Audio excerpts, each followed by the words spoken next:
Good evening, everyone. I'm assuming everybody can hear us. Got a thumbs up for Chris Longendyke says yes. Miss Gage, Aaron. All right, so thanks again for joining us for tonight for our, I think this is our 5th reopening town hall. Once again, as last time, if you could just put your questions in the chat box, we'll go through them and we'll do the best we can to answer them, take notes. And if we can't answer, we will definitely, get answers to you. I'm going to start off with an email I received earlier today, and it reads, "We need a better understanding of designated positive. We understand the definition and law that you cannot force testing, but it appears that we shut down the entire Morris school unnecessarily and putting dozens in quarantine. How do we prevent this from happening again? A confirmed actual positive is one thing, but this is another. These families that don't follow the advice of professionals get to return with no ramifications after disrupting the lives of hundreds. How is there not a clause that if we are choosing to send our child, then we need to be held responsible to do the COVID testing in a proper time frame? Where is the Department of Health or school recommended students to get immediate results?" Okay, I'll answer that. First of all, I appreciate the question. So the clarification is designated positive is somebody who has showed multiple COVID symptoms, was sent home due to those symptoms, and then within 48 hours was not given an alternate diagnosis by a medical physician saying that they are not COVID, or they have a negative test that says they're not COVID. At that point, we're directed by the Department of Health to treat that as a positive. So anybody in direct contact needs to be quarantined. As a matter of fact, this morning, we did have a meeting, all the superintendents in the county with the Department of Health, and we went over the stipulations for direct contact, approximate contact, to look at that. We're not the only school in the county that had these questions and these concerns about the amount of people that it's forcing us to quarantine and the ripple effect. So there's actually a person in the chat that's actually put the numbers in, and that was our exact same conversation this morning. We spent a lot of time this summer. I've been walking around the buildings. The students and staff are doing an amazing job having their mask on, social distancing. We're cleaning the buildings. We have our one-way hallways. We're reducing direct contact. We're not moving the students around. So we're doing all of those things to reduce the direct contact so that we have a less stipulation to quarantine as many people. So we posed those questions this morning to the Ulster County Department of Health. They're going to send our questions to the state for further clarification. But I do agree, and I'm just as I don't want to use the word frustrated, but based on the guidance we received and based on all the time and effort we put in with the cohorts and the one-way hallways and limiting exposure and everything. So I agree that we're going to get further clarification because I want to be safe, but I also think that, we're doing all of those things. We have students 6 feet apart all the time. We have our mask on. We're doing all of those things so we can maintain and keep our staff and students in person. As far as the person who sent the text regarding, it looked like the ratio of students to staff. Once again, that goes back to the definition of approximate contact and direct contact. Say a person pushes in, so we have a class, the art teacher pushes in, and then that art teacher then pushes into another class. By approximate or direct contact, do we now need to quarantine both those classes and that teacher? If we have a special ed teacher that pushes in, does that person have to be quarantined? So these were all the questions that we submitted today. But I did send another email to all the administrators last night saying, I think our plans are good, but let's look at our plans once again. Is there anything we can do to even limit any type of direct and approximate contact with our students? So that's where we stand with that, but I appreciate both of those questions that came in. And just to build off of that, we also have monitors that do push into our elementary classrooms during lunchtime. So those individuals being in the rooms would also be considered proximate. So that does add to the number of staff that need to be quarantined. Wait, Dan, before you go any further, how do I see the comments again? Should be, if you go to the bottom, it should be able to see comments. Okay, I think I did it right this time. Got it? All right, good. Okay. Just for clarity's sake, I am going to read that comment that Mr. Reinhardt was referring to. I'm concerned about the number of staff that are considered to be direct contacts to children when they are either confirmed positive cases or designated cases. In elementary, 21 staff members to 43 students sound like a lot, but 14 staff members to 17 students is an awful high ratio of adults to children. That's almost 1-to-1. I understand there are assistants and special area teachers involved along with classroom teachers. However, with the way hybrid model is scheduled, along with the 6-day rotation of specials, kids haven't yet met with every special area teacher in person. I'm wondering how far back you are considering a staff member to have had direct contact with designated positive students, and also how many assistants are working in classrooms in a day. I thought that schools were to be limiting how many people are interacting with one another, so I'm curious if there's a way to work on how many adults are in and out of classrooms so that a closure doesn't have to happen. Thank you, and I agree. That's why I sent that email last night to the building principals, and let's look at our plan. Let's reduce push-ins and pull-outs as much as possible. We have to mandate, what students need, but I agree 100%. Let's get better at our plan. Our next question is, if elementary school children have been exposed, then why would you believe high school children are not? Many high school students have brothers or sisters in elementary school, even less than 6 degrees of separation here. Thank you. So that was my thought exactly. I mean, when we first started opened up, my biggest concern, and I'm not going to hope I don't jinx ourselves, was the high school because of the changing of classes and everything. So the way it works is if a person is either a designated positive or a positive, they are considered person A. Anybody in direct contact with them is considered person B, who then has to be quarantined. Anybody in contact with person B, but not person A, is considered person C. That person does not need to be quarantined. So the family member of somebody who is person B still remains person C. So that's the level on that. But I agree. I mean, one of the concerns we have with high school is that they do change classes.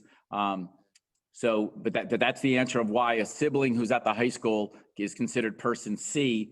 The person in the class who may have been direct contact with person A is considered persons B. There have been conversations with have there been conversations with the county to be able to access some of the rapid response tests that Ryan has requested from the state?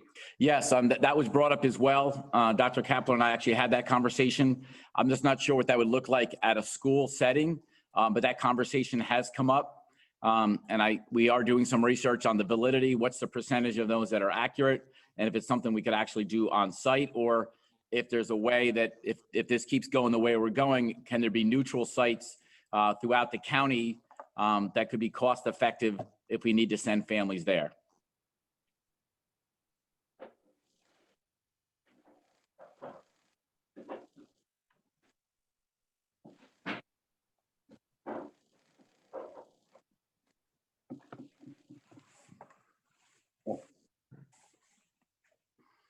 Without sharing details, are you allowed to tell us how many of the 4 positives at Riccardi actually tested positive, or if they just didn't get tests and are presumed? As of right now, we can't share that information, but I think as of right now, they were designated positive. Correct. They were designated positive as we had put in the letter. And then we did put an anticipated return date. If that should change, we will notify families as soon as possible, via text, robocall, and so forth. This is no reflection on the teachers at all who have a very difficult job right now and frankly are doing great. However, I feel like there is barely no remote learning. My son has gone whole days with maybe an hour of work. Basically, he's going to school 2 days a week. It is crazy. They will not be prepared for college. Other local school districts, which I have witnessed firsthand, are teaching their students every day remotely. Thank you for that comment. I put together a letter today of support for our teachers. We do have a superintendent's conference day. We are doing everything we can to support our teachers to do more live streaming, more videotaping of their lessons. We have some time on Tuesday. Tuesday is actually a superintendent's conference day to share our best practices. I agree. That's definitely something we want to increase more of our live streaming and more of our direct teaching and more of our videotaping.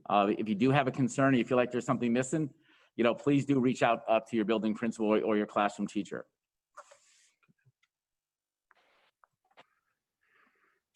Next, if children are 6 feet apart in class, are they still considered to be direct contacts? Excellent question. That was, once again, you could have been at our meeting this morning. These were some of the questions we asked. If the students are 6 feet apart and they're wearing masks, once again, it depends on the time. That's one of the constraints we've been working on. So, what are the things, and I got to give my staff and students and my building principal a lot of credit. We have the seating charts for our rooms, and that's one of the questions we asked. If the students are wearing masks and they're more than 6 feet apart and we're doing all of those things, are they considered a direct contact? Are they considered an approximate contact? And if there's a difference between the two, is there less quarantine we can do and still keep our students safe? If they go to school. Go to school. What happened? I don't know. I can't get my thing now. There's nobody asking questions. My screen turned off here. Is there an ability for the district to require tests of those designated positive? No, we cannot.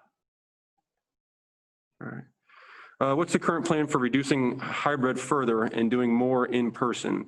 And are special needs students given special consideration for more in-person learning? Yes, thank you very much. So about a week or so ago, Mr. Ersick did send out another survey to kind of look at our numbers.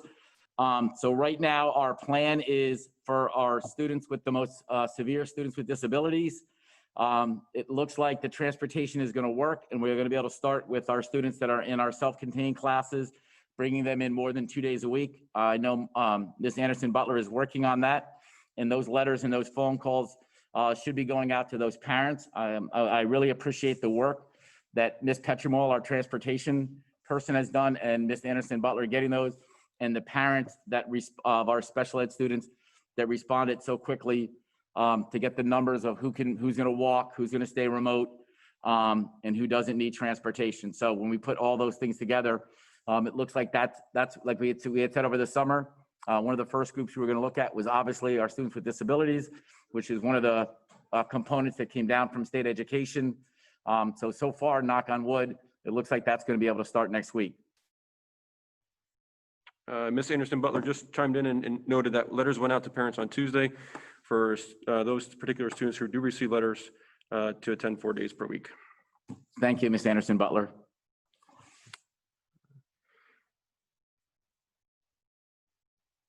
Yes, ma'am. As of right now, that's the first group. We're starting with our smaller classes, our 12-1-1.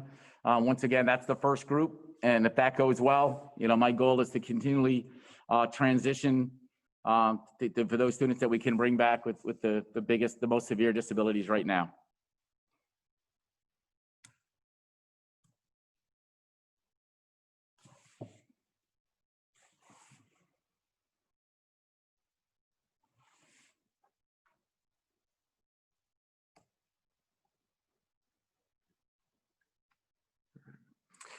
Thank you for the daily updates. I really appreciate the effort for constant communication and to prevent misinformation from spreading. I know it is difficult on how and where to draw the quarantine lines. I want to thank you, but I have an amazing staff, and it goes to everybody. The people making the phone calls, the teachers, the principals having the list, the parents getting back to us, and the students. And as a former high school principal, I think I said this last meeting. It's so great that we have so many people that want their children back in school. It's frustrating that when we have to tell students they can't come in, or we have to limit how many students can be in our hallways. So yeah, that's a great comment back to our parents that value what we do and want their students back in school. So I know it's frustrating. I had a parent call me the other day and apologize for being bad. And I said, I'll take those phone calls anytime when a parent, is fighting for their child to be back in school. If a child is sick and not able to attend school, what should the parent do to avoid having their child being designated positive? That's a good question. I don't know if Dr. Kapler is on, but that's something we can get that information out to everybody. Thank you. We save these when we're done, right? Yes. All right. Thank you. Any word on the technology? We posted and then we reposted again. Yeah, so we have a standing posting. I've reached out to colleges and that do have programs. We've also reached out to the technology organization in the area.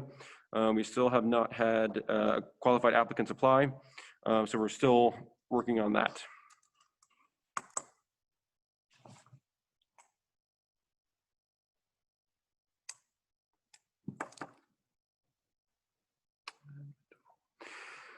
How do you view the current outlooks for realistically staying open as we are for long term? All states are going back up, with countries are going back on lockdown.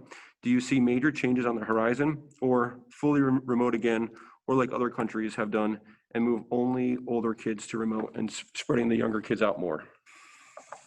I think if we can get a tighter wrap on our designated positive, I think we can continue doing what we're doing. I know, people have asked a question about K-6 and, but I think all of our students need as much exposure. And I know it's only 2 days a week, but I'd rather do 2 days a week for all students than have our 7 through 12 students receive no direct contact. I do understand at the younger grades, there's always that concern of regression and gaps, but at the older level, we have students that are preparing for college and the workforce. So there's no right answer. I think our goal is to get up every single day and to do the best we can to educate our students. And I think my staff is doing, I think we're getting better. I walked by a high school classroom the other day and the live streaming was amazing. There were students engaged that were at home. There were students in the school that were engaged. I walked by an elementary class and the teacher was doing I was a former physics teacher, so whenever I see a math lesson, I'm very happy about that. I stopped in. The teacher was doing amazing things. She was at her desk with her camera on her work. She had students that were at home doing the work, and she had students that were, spread out in her class. So this isn't the best scenario, but I think the model we're going forward with right now is going to get us the most traction and keep as many of our students engaged and keep us moving forward. Our next question reads, am I correct when reading the Ulster County Department of Health document that in order for a student not to be designated positive, the child would either need a test or a note from a physician that they are medically clear? That's correct. That's the 2 stipulations. So if a child comes to school and we have to contact the Department of Health for them to go home, they can see a physician. It could be a pre-existing condition where the doctor could say, this is asthma or this is something else, or a negative test. So, and it does have to happen within 48 hours of onset of symptoms. So that right there does present some challenges, whether, if a student takes a test, the test results might not be back in 48 hours, or they might not be able to get an appointment right away with their physician.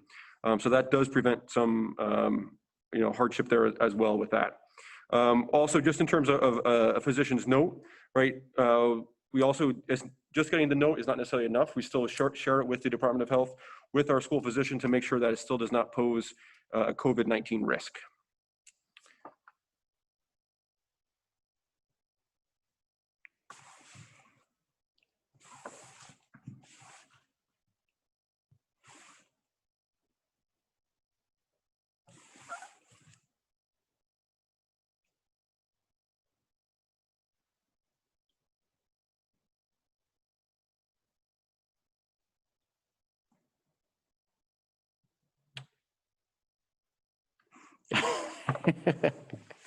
I jinxed myself. I was headed somewhere and thinking I was funny, I texted to the board, my goal today is no updates, and 5 seconds later, Dr. Kapler called me. So we had no updates today, so that means we have no updates today. So status quo. Status quo.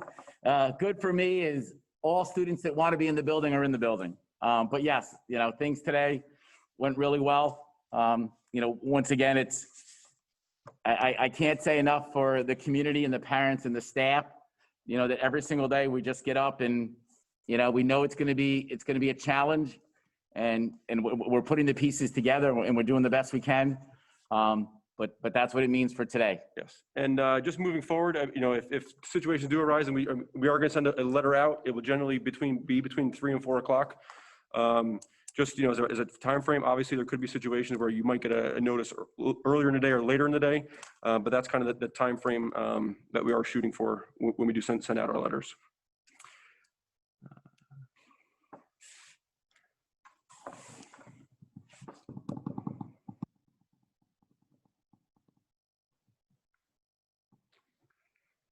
I just want to piggyback off of the comment from earlier. It says, the document also says that they could receive those things, either a test or physician's note, in order to return prior to the completion of the quarantine.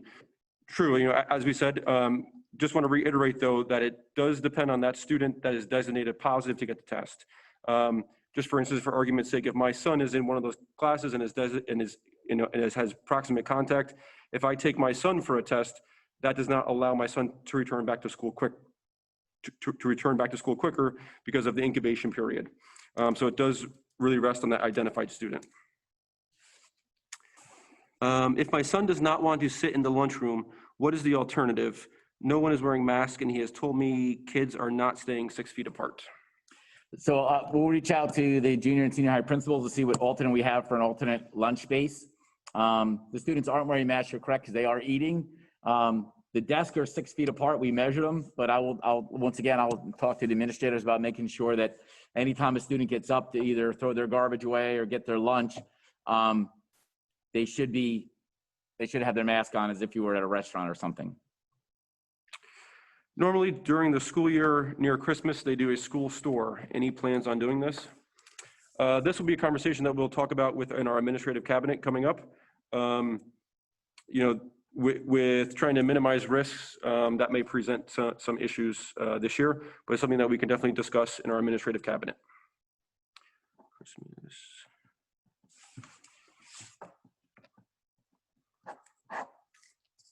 Once again, it's a question about the bubble. One of the things, the students are staying in the same room. The staff come in, so that's why we're getting that cross contact. That's why I think a parent had asked that same question. What's the definition of direct contact? What's the definition of proximate contact? We do have elementary classrooms with multiple adults in there. There may be a student that has an aide or an assistant. If it's a push-in, it may be a special. There may be a reason for a special ed teacher to push in to help with a student. But once again, I appreciate the question, and we are definitely going to look at our numbers and see what we can do to find alternate ways to meet the needs of our students and to reduce our cross contact.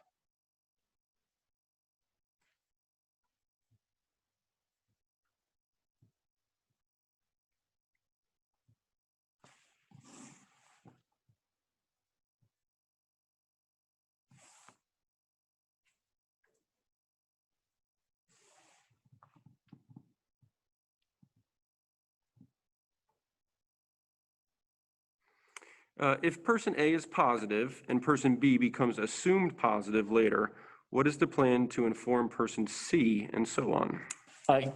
Exactly, that's exactly how it goes. So if something later on, if person B at any time shows symptoms or becomes a designated positive, person C would be notified the same way we're now notifying person B. So that's why, we make sure we have our seating charts, we know where students are, we know who are on the buses. So thank you for clarifying. That's exactly how it would go. And then once again, anybody involved with person C and so on. So whenever we have what's happened the last couple of days, the nurses and the administrators and the staff, a good portion of that time is making sure we have those numbers and those persons ahead of time. So if a person within that 48 hours is tested or gets a secondary diagnosis, the quarantine can be lifted. And we actually had a meeting this afternoon with transportation to actually see how fast we could make that happen, let the parents know that we would be switching back to our hybrid model.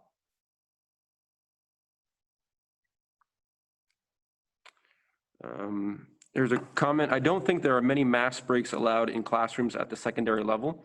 I would hate for them not to have a break at least during lunch. I agree, and that's why we separated the lunchrooms, and we actually are using part of one of the gymnasiums just to make sure that every single desk, we took the tables out, and there's actually desk in the cafeteria to make sure they're sitting 6 feet apart. My child was exposed to a designated positive student. Does my child need a COVID test before returning to school? So this is going to be where it's ultimately going to, if the student who's designated positive is able to have a test and it comes back negative, then the students can return to school.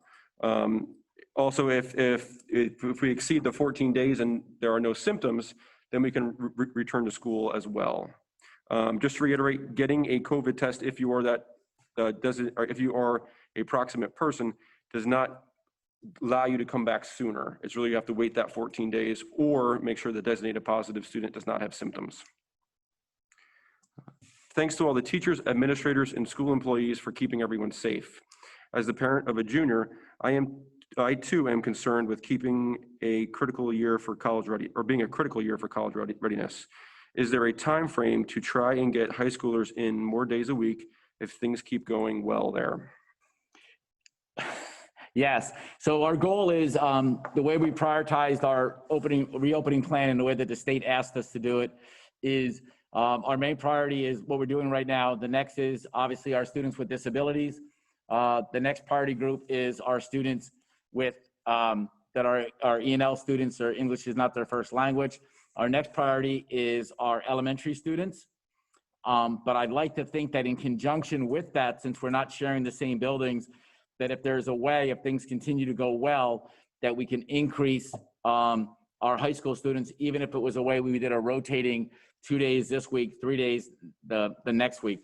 As you know, our biggest barrier is the buses. One of the advantages we have with the older kids, which helped us be successful with our students with disabilities, is the transportation piece. So yes, I mean, behind the scenes, we're running numbers every day. We're constantly looking at what is it we can do to get more students back in the building.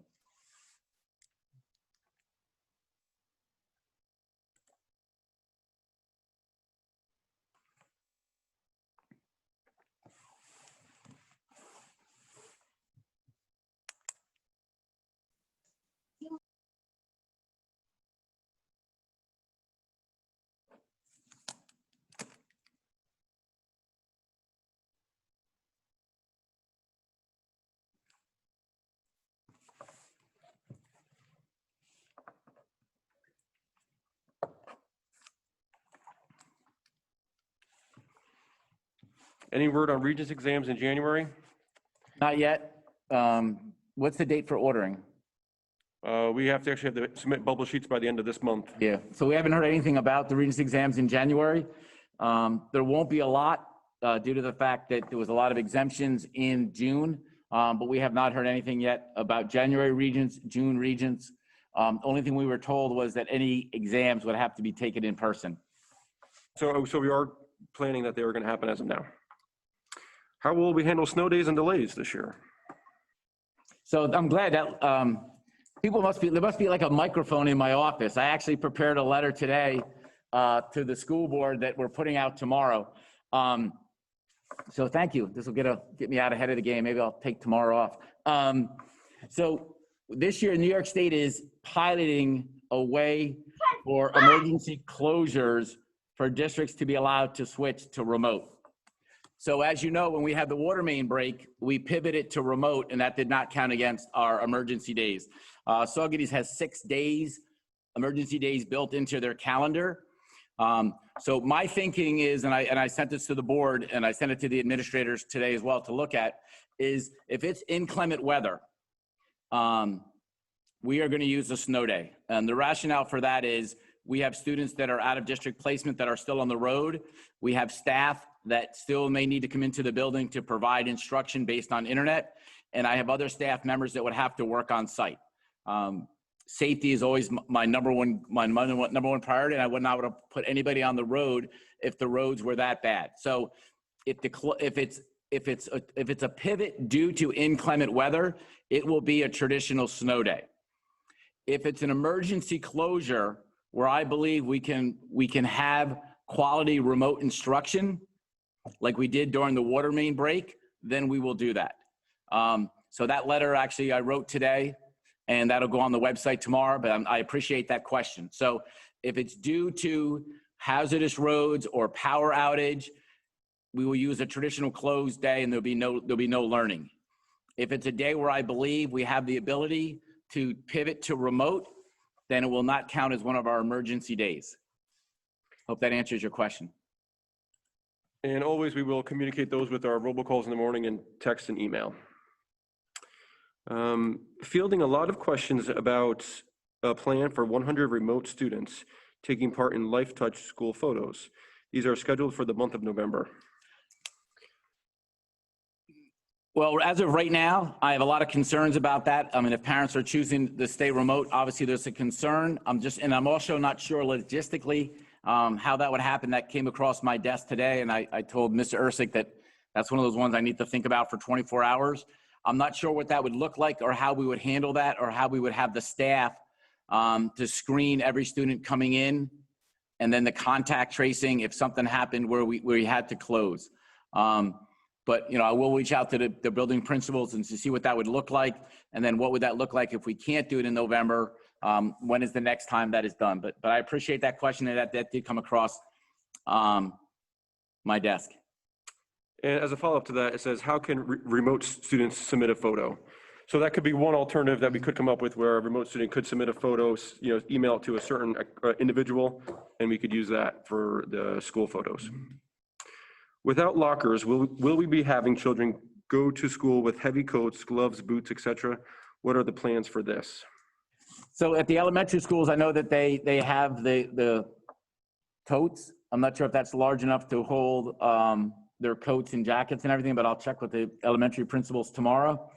High school students, they'd have to carry them with them. I mean, you're right. As of right now, you know, we are not going with the lockers just because it's just one more space for contact tracing and for high touch surfaces. Just speaking at the elementary level, with desks 6 feet apart, the students can always put their coats on the back of their chair, keep stuff kind of around their area as well. And Ms. Keller just chimed in and said, yes, they are. The bins have arrived. The Morris PTA Yearbook Committee has a dedicated Gmail for photo submission. Thank you. That, Ms. Riazzi. We'll send ours soon.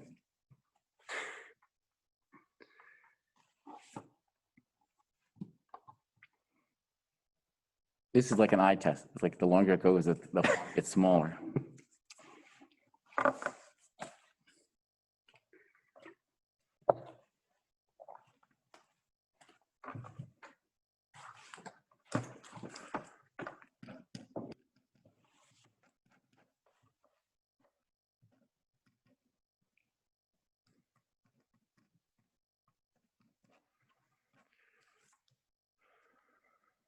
While we have a break in the action, just so you know, the Board of Education last week passed the referendum to put the capital project up to vote. Myself and members of the capital project task force will be at all of the PTAs virtually, answering any questions we can on the capital project. The vote's December 15th, and about the tax levy and what the actual capital project actually looks like and how it's paid for. So myself and people on the task force will be available at those meetings. And if you know of any meetings in the community that I can get invited to, so I can explain to the community the capital project and why we're doing it now and why it's a tax neutral capital project. For more information on the capital project, Ms. Longadike did put a tab on the top of our school webpage for the capital project. On there, you can see the presentations, as well as kind of a summary of the scope and work. If you do look at it, you'll notice that a lot of the work is really just nuts and bolts, things that are going to need to get done, if not now, you know, in the future. So this really is kind of the back to basics, getting our buildings, you know, in a good position for the future.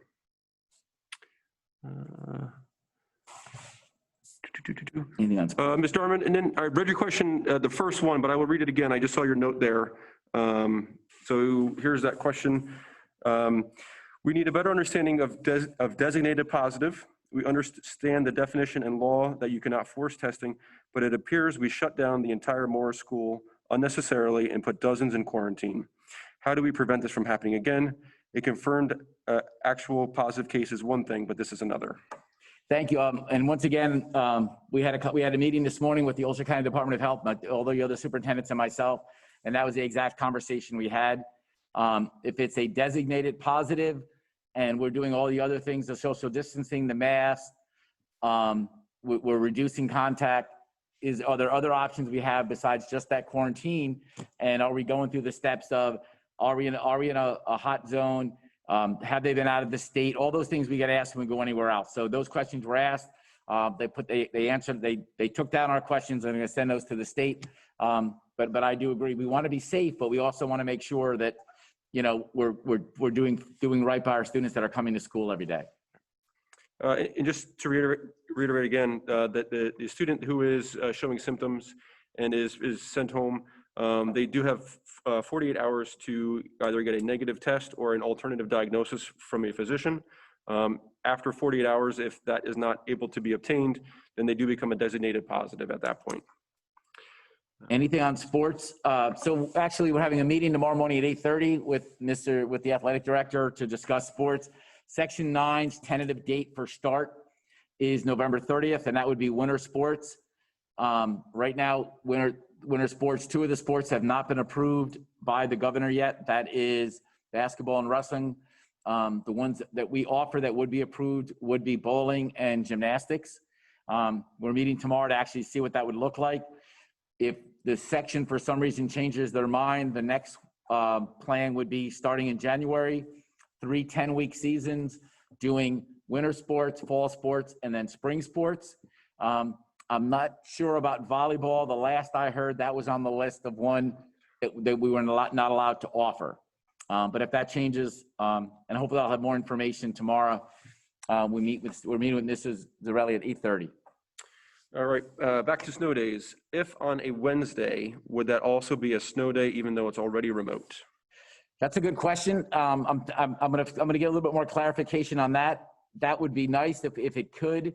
I just want to find out. I'll probably send out something to staff to see how many staff are coming in, and we also have to make sure that if we're providing meals, we make sure we have meals for our students. But that's a very good question, and I was thinking about that today. If it happens to be a Wednesday when we're already remote, we just have to make sure once again that if I have a certain amount of staff that's actually projecting their classes from the building, I want to make sure we're offering a quality education regardless of what day it is. If the child will not be getting testing due to parent not allowing it, will that child be able to come back to school again? That's 14 days, right? Yeah, so it's going to come down to the Department of Health actual quarantine order. So once the quarantine order is satisfied, then the Department of Health will ultimately grant permission for the student to come back to school.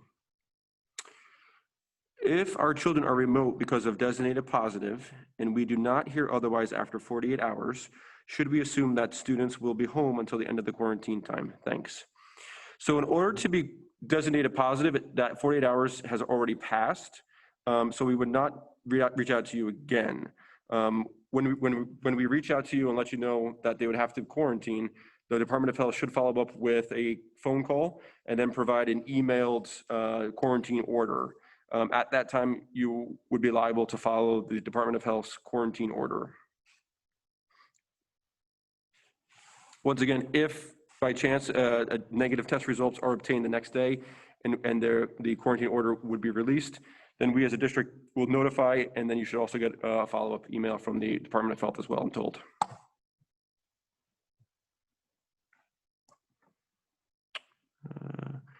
I know there are a lot of immediate concerns. I'm wondering about what happens when when the crisis lifts. I'm worried about learning loss and the course of impacts of funding cuts to services and personnel. Is it too early to start to plan for how we will move forward? Are those conversations already happening? We have already started those conversations. One of the things that we're doing on Wednesday is we are looking at grade level meetings. We are looking at our curriculum maps. Part of the day, once again, on Tuesday is the superintendent's conference day. We're looking at those essential skills. We're not going to wait till we come back 100% to start having those conversations about regression and the gaps in the skills that may have been lost. So that we're looking at that all the time, and we definitely are keeping an eye on any type of budget deficits. As you know, that 20% is still looming over us. I don't watch the news too much, but even when you look at a lot of the packages that are put out, it still doesn't. I'm still concerned about whether or not it'll close all of New York State's gap. But we're constantly. I meet with my cabinet every Monday, and we're looking at all those scenarios. We're looking at the budget. We're looking at testing. We're looking at our curriculum. We're looking at what services we may need to provide, what services we may need to provide in the spring. We may have some of our older students that maybe struggled in the fall that may need support to graduate. We know we have some elementary students that there may be some gaps. How do we fill those? So those conversations, are happening all the time.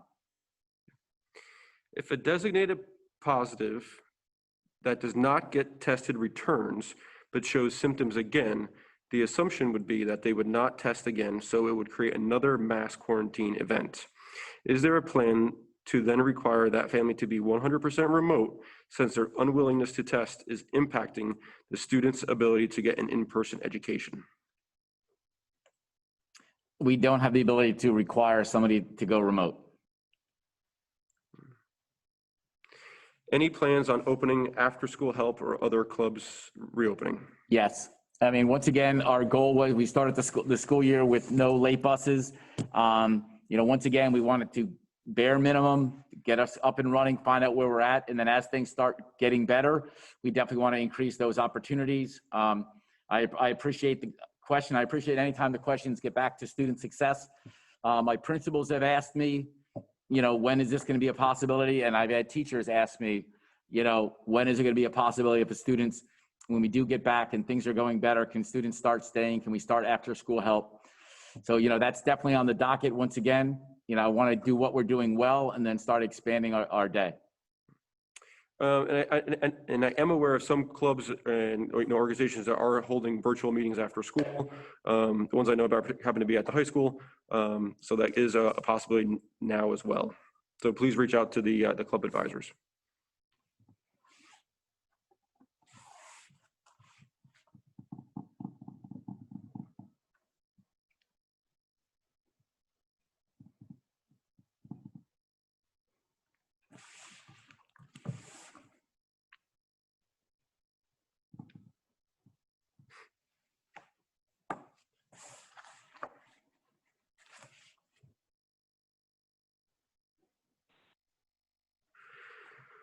My child is struggling in his first year of a foreign language without 5 days a week, one-on-one.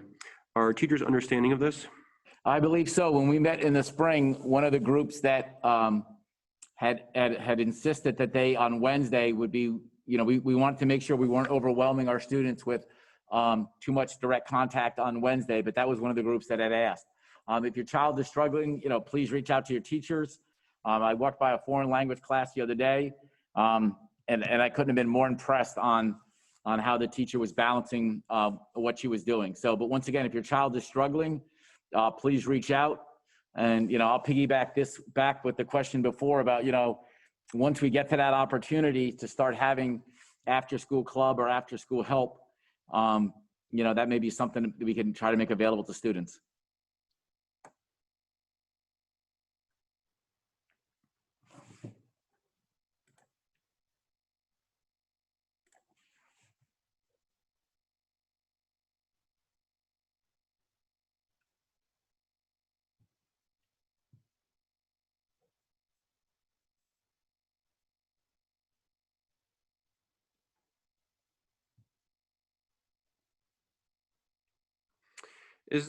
Is there a request possibility for a child with special needs, but not in a contained classroom going in more often? So that's then, like I said, that's our next step, the next group that we're looking at. And once again, I want to give, Ms. Anderson Butler a lot of credit. We actually have those numbers. So the first group we were looking at, as I said, were our self-contained. The next group we're looking at are E&L students. The next group we're looking at is our students that are special needs students but are not in self-contained. What would that look like if we tried to bring more of those students back, as well as what are the possibilities we have of bringing some of our K2 students back more days a week?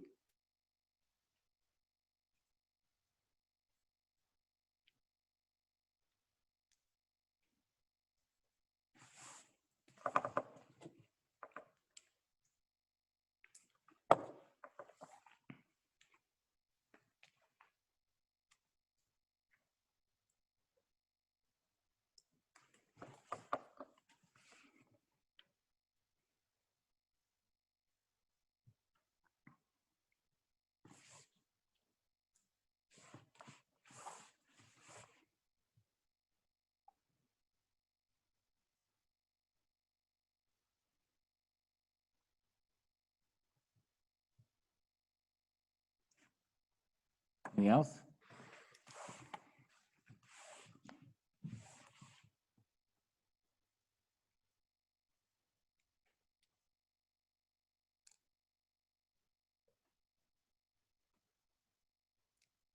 We'll wait a couple more minutes. Once again, I want to thank the community. I can't be more impressed since my time being here. What a tremendous community and supportive community it is.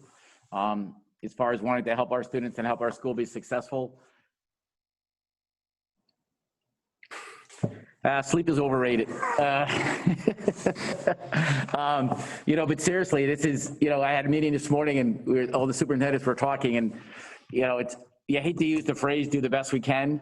But once again, when you think of the challenge of what we're doing every day when we're getting up and there's a pandemic around us and, and the community and the families and the parents and the staff have just been amazing. Even, the parents will call, they'll send me an email, they'll ask me some questions, but they're always very appreciative of the fact that we're getting back to them. And, one of my goals when I was hired was to increase communication.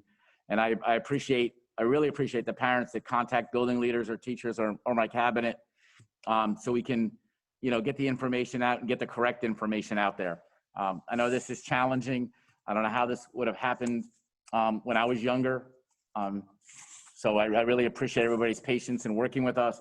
And we have a reopening task force that met again this morning, and the input and the feedback, I think has really allowed us to, continually revise our plan and keep working to meet the needs of our students.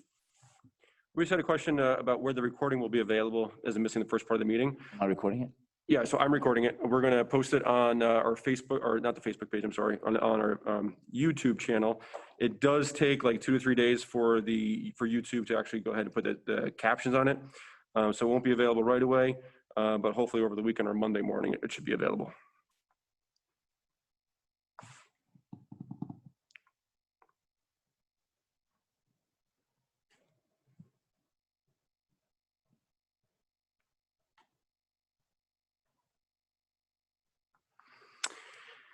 Can the designated positive person return after 14 days, or do they have to be symptom-free for 14 days before they can return since they are refused to test?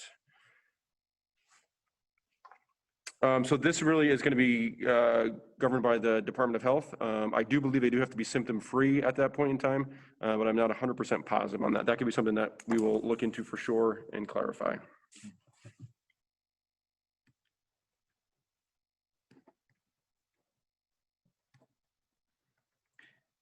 I've missed this, but is there a plan? Yeah, so our plan is what we wrote in the beginning. So our first goal is our students with disabilities that are our self-contained class. The next group of students that we want to try to increase their contact time or direct in-person time is our students with English is not their first language. Our second group of students is our special ed students that are not self-contained, as well as increasing our K-2 model. And then obviously one of the groups that, the high school principal has asked me if we have students that are preparing for graduation that are struggling.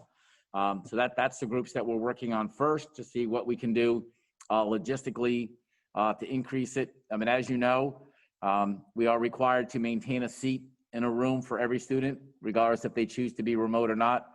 And we also are required to maintain a seat on transportation, even if they're choosing not to use transportation. This question is about the reopening task force meetings. I'm assuming that's referring to the one earlier today at 10 o'clock. We do not record those, but I will send out a summary and then an invite for the next meeting for those members. Is this year going to be hybrid or remote with no chance of 5 days for those that want it in Q3 or Q4? I know we are day by day, but I need a little hope to hang on to. My hope is that for those students that want to return to 5 days, that happens, even if it's 4 days. I mean, once again, based on the restrictions and the capacity of our buildings, we're maxed right now, logistics wise. But if at any time the CDC changes the amount of students that can be on a bus, or the regulations for social distancing, or how many students we can have capacity in a building, that would change. As the limits change, I will do everything I can mathematically with my staff to get students in the building more. And this is why it's so important for us all to do our parts, right? To make sure that we are socially distant, wear a mask as much as possible. If you as a staff member don't feel well, stay home. If we have kids who are sick, please stay home. Just notify us so that we can make arrangements. But hopefully if we all do our part, then we can come back into a little bit more normalcy. You've mentioned the order of special needs students coming back in groups. My child attends Grantee Morris, which has no contained classrooms. Is there a way for the non-contained classroom students to come back early at that school, specifically with the first group? As of right now, no. Once again, what the guidance from the state was to look at our students of special needs first. If we bring back any specific group, we have to make sure we're being fair and equitable for all. So right now, like I said, we're starting with our students that are self-contained. We have to make sure that we can provide whatever we're increasing, and then we're going to keep moving from there. I wish the answer was, if you want to send them in, you can. We just have to make sure that if at any time that decision is made, we have to make sure that that opportunity is available to anyone.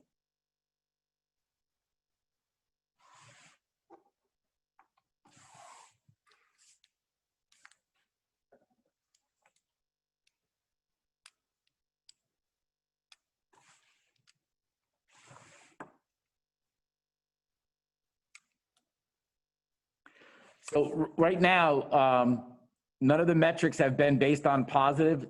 We have not closed buildings because of COVID positive tests. We've had to close buildings due to capacity of teachers.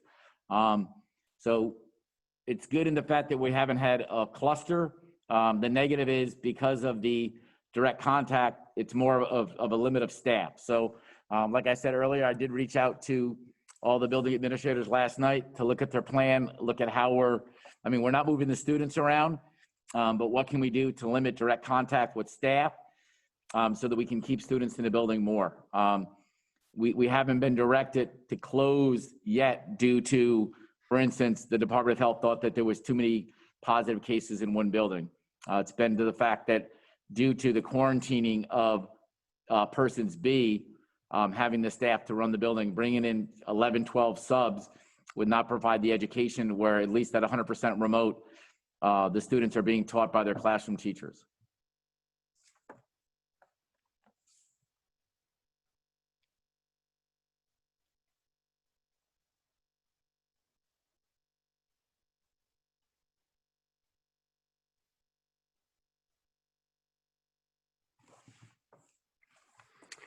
I'm sure new hurdles are cropping up every day, and this hasn't been easy. The communications have been honest and upfront, which is greatly appreciated. Thanks to the admin and staff.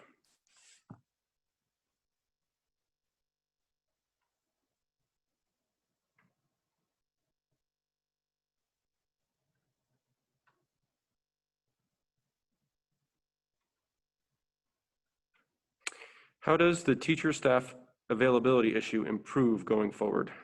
Well, that's what we're going to find out. Like I said, I sent an email out to the administration last night to relook at their plan to see what we can do to reduce that direct contact, so that if the stipulations stay the way they are, we'll have the staff so we don't have to close the schools.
We'll wait a couple more minutes. Once again, I want to thank everybody.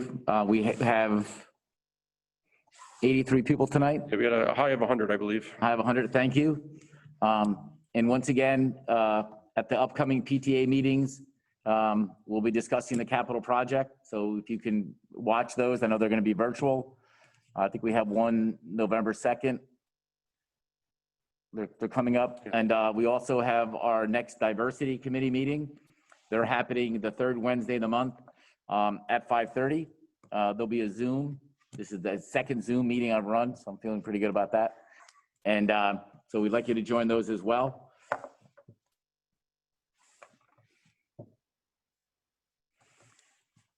As of right now, yes, there's been no change on parents choosing to keep children 100% remote.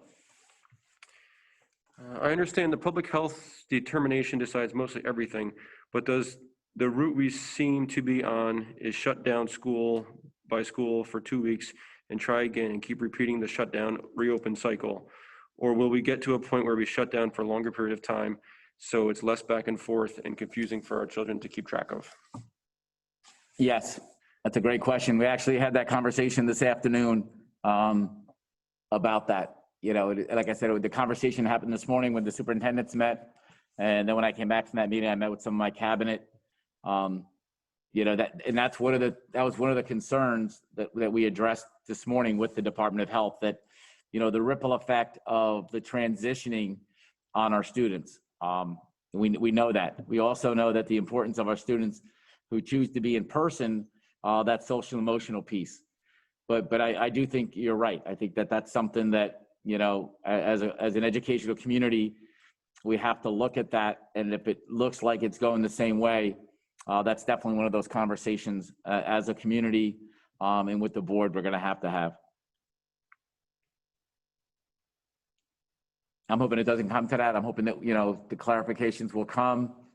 Students that don't feel well will stay home. We'll have an opportunity for a rapid test within 48 hours. And then we can start building 2 days a week, 3 days a week, et cetera.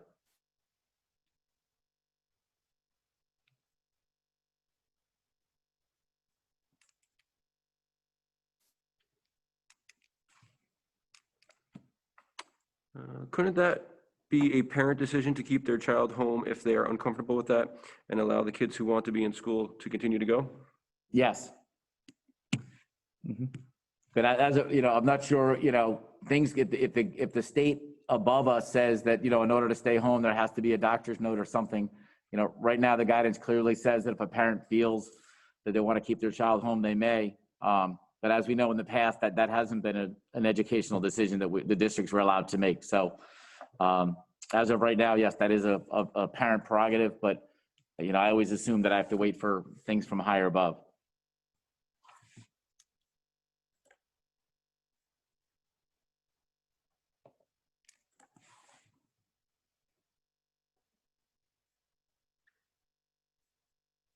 The person just clarified, I'm referring to the question above about back and forth and being a concern. Oh, okay. Yeah, I mean, a parent could choose that. I thought you were asking holistically. Sorry.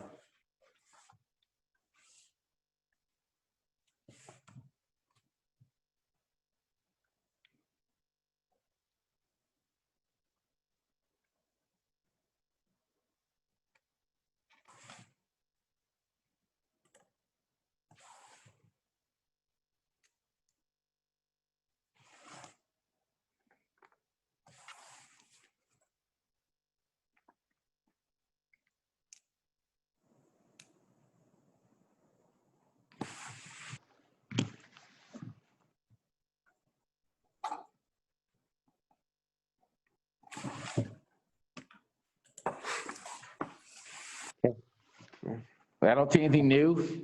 It doesn't have to end here. You know, also, if you have any questions, please, you know, the biggest thing through all of this is communication. You know, start with the classroom teacher, building principals. Reach out to anybody if you're having any type of difficulties, technology, curriculum, anything. Please don't feel that it's got to be, you know, anything directly related to one thing or another to contact the school. We're here to support you. You've done a great job supporting us. And we just got a question. So we had a question about what products are the school using for disinfecting classrooms? So we are using chemicals that are on a state approved list.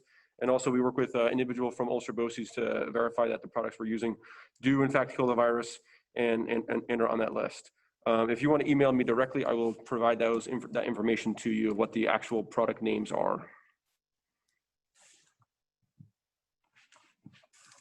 Put my email in the chat.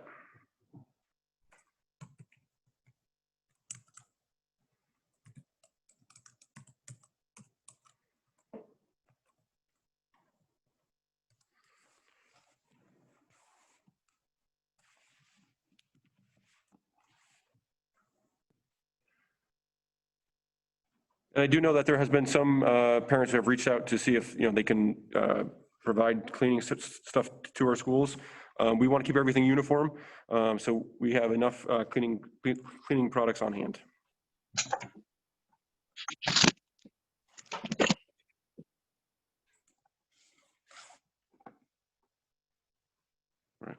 Okay, well, thank you, everybody. I really appreciate everybody's feedback and your time. I know we can't do the things we usually do. I know everybody's very busy. So once again, thank you so much. And we have a couple things that we said we would get back to people on, one of them being the photos. And there was something else we said we'd get people back. Photos, when after school will start. Designated positive if they have to be symptom-free to return as well after 14 days, or if it's just a 14 days, Okay. all those things. And then somebody just asked, do I feel the same way, or is there something we're missing? No, if I feel the same way, I think we need to, I agree. And we've had that conversation with the county about rapid testing. If we're going to stay with the same designation as the positive within the 48 hours. I agree. Our students need that consistency, and we know so many of our students need that in-person social emotional part.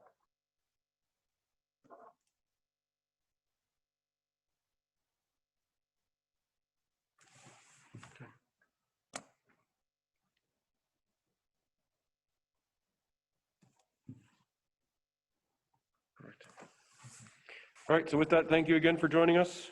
We will have another one of these in the future. We will put out a date sometime next month. Thank you. Be safe, everybody.